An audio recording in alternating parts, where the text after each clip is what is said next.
good spirits. The people we met along the way were always saying that we were sure a nice company of travelers. We all seemed so happy and cheerful that they wouldn't mind going with us.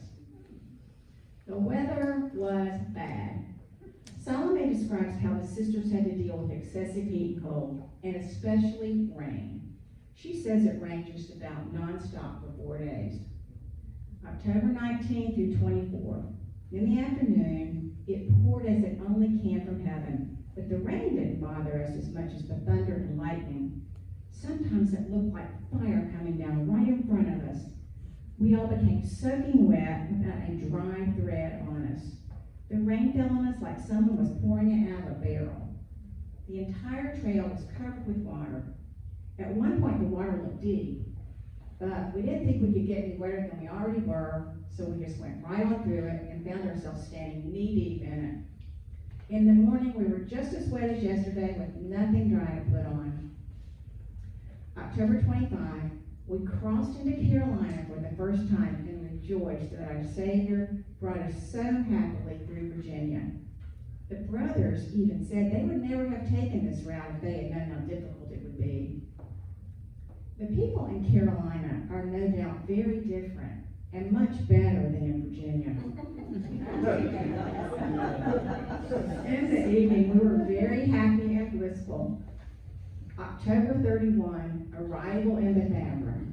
We got up early and had a lot to talk about and did so in charming conversation until noon.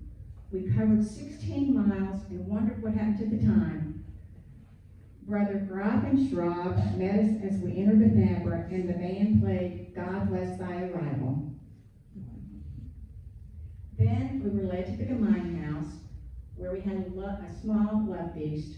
We could not thank our Lord enough for bringing us here so safe and sound. His greatest and most important deeds were His grace and protection of us while we were on the Susquehanna, His watchful eye over us day and night as we passed through Virginia, His protection of us on the Roanoke when some of us nearly went under the wagon, and that He kept us so healthy during such bad weather. We give thanks and praise for the peace of God, which grew with us each day during our trip, our love amongst each other, and much more. In short, the journey was very endearing. It lasted 29 and a half days, and we slept 25 nights in the bush. Praise, glory, and power be to Him, our Redeemer, from us poor sinners. Now, you might be asking yourself, how did they do it? How were these girls and women able to overcome such adversity? According to Salome's journal, they had a strong faith in God. Reading the scriptures and prayer was the most important part of their daily lives. Another way they coped, they sang. Every day's journal entry mentions their singing. So we see from the beginning, music was an important part of the daily lives of the Moravians, and they brought that with them to Wachovia. Before we leave Salome, I want to tell you a little bit more about this teenager who wrote the remarkable journal that served as our guide in 2021. Our diary keeper was a 16-year-old orphan in 1766 when she left the girls' school in Bethlehem to migrate to Carolina with a nearly all-female group. In Beth Ambra, as a member of the older girls' choir, Salome served in the common housekeeping and worked to support the congregation. You can believe these girls, even the youngest at age 13, already knew the useful skills to maintain a household. In 1772, 6 years after that migration to Wachovia, her choir made the move, along with the rest of the Faber congregation, to the now open for business town of Salem.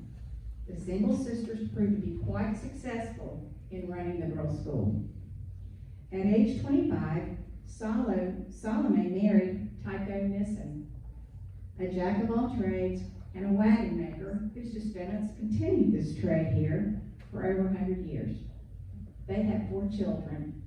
Tycho died in 1789, and she later married Abraham Hessler, a preacher in Beth Ambra, where they lived until his death in 1800, after which she returned to Salem. As a widow, she assisted at the girls' school in Salem, in operation for nearly 30 years by this time. Salome was actually looking after the schoolgirls on the day she died in 1821. She was survived by 3 children and 12 grandchildren. Maria Salome Nissen-Hessler and 14 of the 19 in the traveling party are buried in God's Acre at Home Moravian Church in Salem. 3 are buried in Bethabara, and 2 are back in Pennsylvania, buried in Bethlehem and Nazareth. Salome's descendants went on to become some of the most prominent in the history of our city. Her grandson, Francis L. Fries, was a pioneer textile manufacturer. He helped design and construct Main Hall at Salem, and also the first Forsyth County Courthouse. Her great-granddaughters, Caroline Fries Schaffner, C.S., Mary Elizabeth Fries Patterson, and Emma Christina Fries Bonson, E.B., are well known to Salem Academy graduates, as the building at the Academy were named for them. Dr. Adelaide L. Fries, archivist and foremost scholar of the history and genealogy of the Moravians in North Carolina, was her great-great-granddaughter. Now, for the 2021 walk, Virginia will explain our research of the historic route that informed the current day route.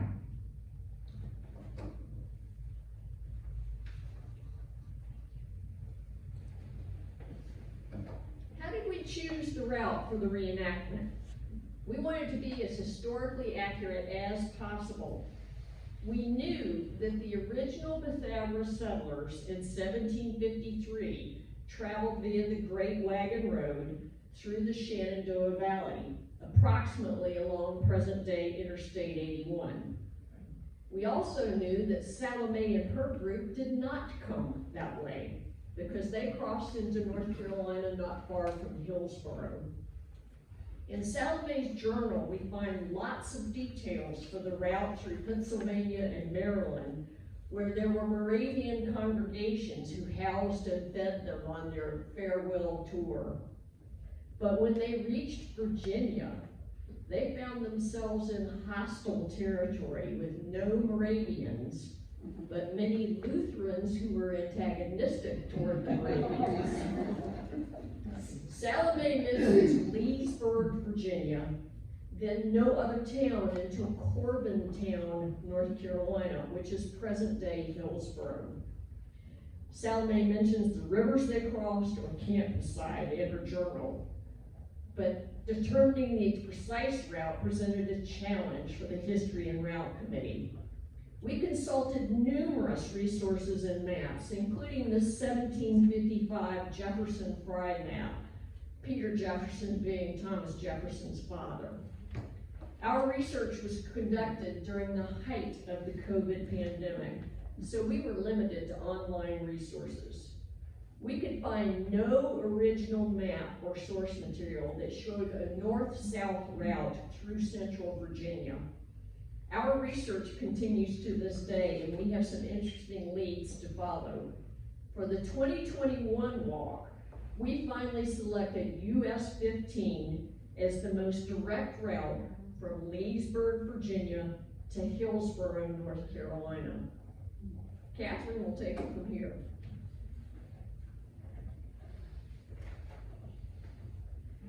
First, let me say, when people heard this idea that we were going to walk 500 miles to celebrate Salem's 250th anniversary, they thought we were nuts. So let me tell you why we wanted to do this crazy thing.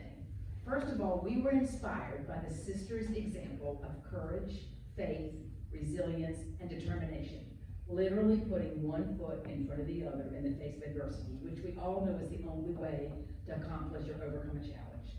Secondly, we wanted to honor those women whose journey made Salem possible for all of us. We acknowledge that our Salem education has made us into the people that we are today. And third, we wanted to bring attention to the importance of education for girls and women, which we believe is just as important and relevant today as it was in 1772. To plan for a modern day walk of 500 miles over 29 days, the three of us were part of a team of volunteers that worked for almost 2 years, over Zoom mostly. We had the benefit of Google Maps, and we also planned around modern conveniences such as roadside stores and restrooms, although we didn't always have them. And of course, we selected hotels along the route. We were not interested in staying in any drafty barns with pigs. Our logistics team split up 29 legs or 29 days, approximately 20 miles each, and we drove every mile, carefully mapping the route for the safety of the walkers. We told our alumni about the journey from Bethlehem to Salem, and it generated a tremendous response. More than 400 alums, family, and friends signed up to participate in some part of it, walking one or more legs, or some even walked virtually. The city of Winston-Salem and corporate leaders got behind our reenactment, and we were fortunate to receive a generous sponsorship from Flow Motors. We also had a documentary film crew of 2 women, of course, embedded with us for most of the journey. 5 Salem alumni walked the entire 500-mile route. They refused to get in the van for any part of it. Wow. These intrepid walkers included 3 Salem College grads and 2 Academy grads. And as you can tell from the picture, they're not teenagers like the original walkers. They were aged 45 to 67 years old. They came from all over, from New York City to Florida, Wisconsin to Tennessee.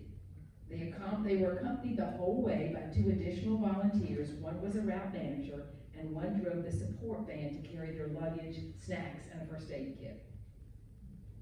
All along the way, Salem alumni joined in to walk with the group for a day or a few days, or to provide food, treats, and moral support. This picture was actually in Hillsborough, and a couple of ladies dressed up like Moravian women brought us some sugar cake, which we loved. 3 women walked 300 miles, and 1 walked 100 miles. Mayors in the towns came out to greet us, and local news outlets picked up the story. People driving by would roll down their car windows and say, "What are y'all walking for?" And we would say, "Girls and Women's Education at Salem Academy College." The 2021 walkers started each day with a reading from that day's entry in Salome's diary, and they felt a real kinship with the 1766 women as they followed the original route as closely as possible. And they journaled too, but in a modern day fashion. They posted on Facebook. The daily Facebook posts of the walkers captured the imagination of Salem alums all across the country. We would stay up every night till 10 or 11 o'clock just waiting for the post of that day's adventures. I'm going to read you a few sample posts from some of the days that the walkers experienced, and you will hear echoes of the 1766 journey, both differences. We had better weather, better accommodations, and not so many drunks accosting us. And you will hear similarities, lots of singing, charming conversation, curious onlookers, sore feet, and grateful hearts. Day 1, September 28th, Bethlehem to Allentown, 18 miles. We gathered for a meaningful send-off at 7 a.m. in front of the Single Sisters house in Bethlehem, which was way cool because our end goal is the Single Sisters house in Salem. We received well wishes from the Bethlehem Mayor's Office, Moravian University President, and Dean of the Moravian Seminary. The local trombone choir actually played the Salem alma mater for us. Keeping historically accurate, right at 7:30 a.m., a group of 38 walkers set off enthusiastically led by our Fab 5 through walkers, carrying the Salem Journey banner, and our President Summer McGee waving our flag. The story of the day occurred at mile 11 around lunchtime. Our stomachs were growling when we spotted a Wendy's on the horizon. Imagine our despair when we discovered the dining room was closed due to COVID. But never to be deterred, a Salem Academy alum, of course, marched right up to the drive-through window and convinced them to open the dining room for us. A Wendy's single has never tasted so good. Day 5, York to Hanover, Pennsylvania, 21 miles on a flat heritage rail trail, which was exceptionally beautiful, crossing over farms where livestock came out to the fences to say hello. Today we feel our trail legs are getting stronger and we're getting in our groove. 2 women we met on the road in York loved our story so much they walked with us for about a mile. We took a break in a stream and we walked through a cool tunnel within which we sang the alma mater. We were thrilled to end the day with an alumna who drove up from Baltimore to help us recover, bringing a cooler of beer, some ice for our feet to help us recover. After doing collective laundry and a quick dinner at the Texas Roadhouse, everyone was more than ready to literally fall into bed. Our 7:15 a.m. pre-walk daily meeting comes early. Let's see, day 15, Gordonsville to Zion's Crossing, Virginia, 21 miles. Our walk today was totally rural, not even a general store in sight. We met some interesting people along the way in passing cars who slowed down or waved at us from their front porches. One lady even stopped from her car to warn us about a black bear sighting in the area. I'm reflecting tonight on this journey and the elite athletes I had the honor of training with. These women have trained hard, are focused and disciplined, work through excruciating pain, take care of each other, and walk close to a marathon every single day, a rather Herculean feat. Make no mistake, though the photos always show everyone smiling and having a great time, and we are, there are very hard hours and days as well. One of our team had an enormous blister today that engulfed her entire toe, and she still completed the whole 21-mile walk. I am profoundly proud to be part of this team and grateful for those who are making it possible. Now this slide.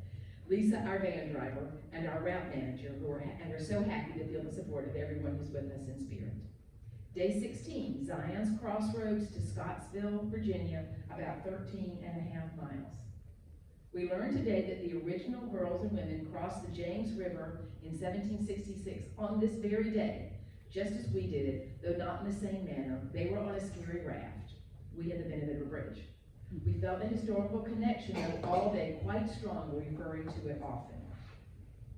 The walk went quickly today as we were again surrounded by the beauty of rural Virginia, and we walked on simply perfect byways. We continue to be amazed, even overwhelmed, by the kindness and generosity of those whom we meet. Lisa set us up with a great picnic lunch of fried chicken in the parking lot of the Antioch Baptist Church. Their minister David blessed us with a beautiful prayer, and they allowed us to use their lovely restrooms. Day 28, the next to the last day for us, Kernersville to Bethabara, North Carolina, 18 miles. Our number of walkers are growing. It was rural early and then into Winston-Salem. First the city limit sign, then the skyline, and that comfortable, calming feeling of being almost home. We saw Salem yard signs, billboards, banners, and decals everywhere. We felt so loved. And yet, I have profoundly mixed emotions. I don't know whether to rejoice because we made it, or cry because we made it and it's almost over. At Bethabara, as we walked in, we were welcomed by the Moravian band and experienced a love feast in the Gemein House, just as the original walkers did in 1766. It was the most moving thing I've ever been a part of. That evening, we gathered at the graves of those brave, trailblazing women who journeyed before us in God's acre at Salem, and we honored them with a time of reflection. We feel it. Their courage created a ripple effect that has lasted 250 years and will last for the next 250 and beyond. Day 29, Bethabara to Salem Square, about 7 glorious miles. Stunning blue skies, temperature about 70. It was just perfect. Over 400 alums and friends gathered at Bethabara for this final leg of our 500-mile journey. This day was hugely symbolic since the actual historic walk did end in Bethabara. The last leg felt like taking the Olympic torch, bringing it home, and lighting the flame. Taking the past and saying, we honor you, and now we're going to move forward to today as we fast forward to Salem of the future. Our walk was quite a parade. It was an opportunity to share our story with the rest of Winston-Salem as we walked through some of the most beautiful parts of our city. It was truly a victory lap. We've been on TV a little bit by then, so folks knew about us. Tons of Winston-Salem citizens came out to cheer us on, honking horns and ringing cowbells from their porches. Renova Gardens and St. Paul's Church provided water stops and snacks. Downtown at Corporation Plaza, we were greeted and joined by the mayor and the drum line from Winston-Salem State University. People were dancing and embracing in celebration. It was amazing. You could feel it building all along the way. As we left Corporation Plaza, it felt like we were moving towards something really monumental and exciting. I think we floated those last few blocks. I don't think our feet actually touched the ground.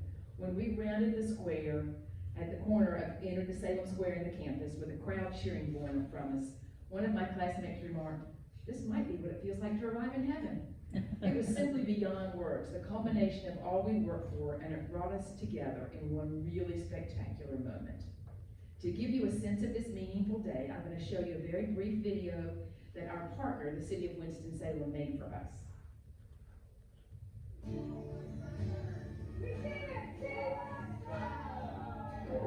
My goodness, so we're celebrating Salem College and Academy, the 250th anniversary, and the founding sisters walked from, in the 1700s from Bethlehem to Salem Square, well, first to Bethesda and Salem Square. So we recreated the walk, and 5 of us did the